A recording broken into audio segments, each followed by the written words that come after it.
حضرت علی رضی اللہ تعالیٰ عنہ کی خدمت میں ایک شخص آ کر کہنے لگا، یا علی، وہ کون سے ایسے بدترین گناہ ہیں جو انسان کے رزق اور عزت کو ختم کر دیتے ہیں اور دنیا و آخرت میں انسان کو اس طرح ذلیل کرتے ہیں کہ کوئی اس کا مددگار باقی نہیں رہتا۔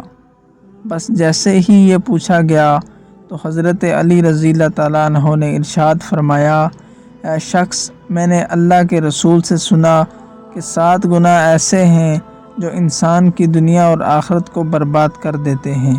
اگر چاہتے ہو کہ اللہ تعالیٰ کا خاص کرم تم پر برقرار رہے تو کبھی بھی یہ 7 گناہ نہ کرنا۔ تو وہ شخص عرض کرنے لگا، یا علی، وہ 7 گناہ کون سے ہیں؟ تو حضرت علی رضی اللہ تعالیٰ عنہ نے ارشاد فرمایا، پہلا گناہ، اللہ تعالیٰ کے ساتھ کسی کو شریک کرنا سب سے بڑا گناہ شرک ہے۔ اللہ تعالیٰ نے سورۃ النساء میں ارشاد فرمایا، ترجمہ کہ شرک کو اللہ تعالیٰ معاف نہیں کرے گا، شرک کے علاوہ دوسرے گناہوں کو چاہے گا تو معاف کر دے گا، اور جس نے شرک کیا اس نے بہت بڑا گناہ کیا۔ شرک بہت بڑا گناہ ہے، لہذا شرک سے بچنا چاہیے۔ دوسرا گناہ جادو کرنا ہے۔ جادو کرنا بھی بہت بڑا گناہ ہے۔ جادو حرام ہے بلکہ کفر ہے۔ اگر کوئی اس کو جائز سمجھ کر کرتا ہے تو وہ یوں سمجھے کہ وہ اسلام سے بھی نکل جاتا ہے، لہذا جادو کرنے سے ہمیشہ بچو، اس گناہ کو بھی نہ کرو۔ تیسرا گناہ کسی کو ناحق مارنا۔ حضرت ابو امامہ روایت کرتے ہیں کہ نبی کریم صلی اللہ علیہ وآلہ وسلم نے ارشاد فرمایا، جس شخص نے کسی مسلمان کی پیٹھ کو ننگا کر کے ناحق مارا، وہ اللہ تعالیٰ سے اس حال میں ملے گا، اللہ تعالیٰ اس پر ناراض ہوں گے۔ چوتھا گناہ سود کھانا۔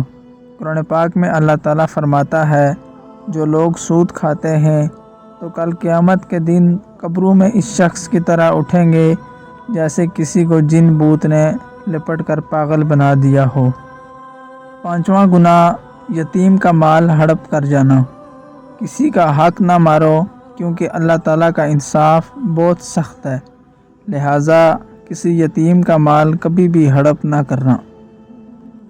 چھٹا گناہ میدان جہاد سے بھاگ جانا۔ اور ساتواں گناہ نیک عورت پر تہمت لگانا۔ سورہ نور سورت نمبر 24 آیت نمبر 4 پڑھیے۔ ترجمہ، وہ لوگ جو پاک دامن عورت یا پاک صاف عورت پر الزام لگا دیتے ہیں، حالانکہ وہ اچھی نیک گھرانے کی عورت ہے، پردے والی ہے، نماز روزہ کرنے والی ہے۔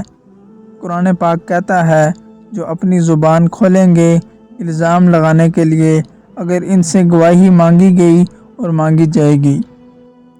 ندامت اور توبہ کا ایک آنسو اس مقام پر لے جاتا ہے جہاں پہنچنے کے لیے برسوں کی محنت اور عبادت درکار ہوتی ہے۔ اگر تمہارے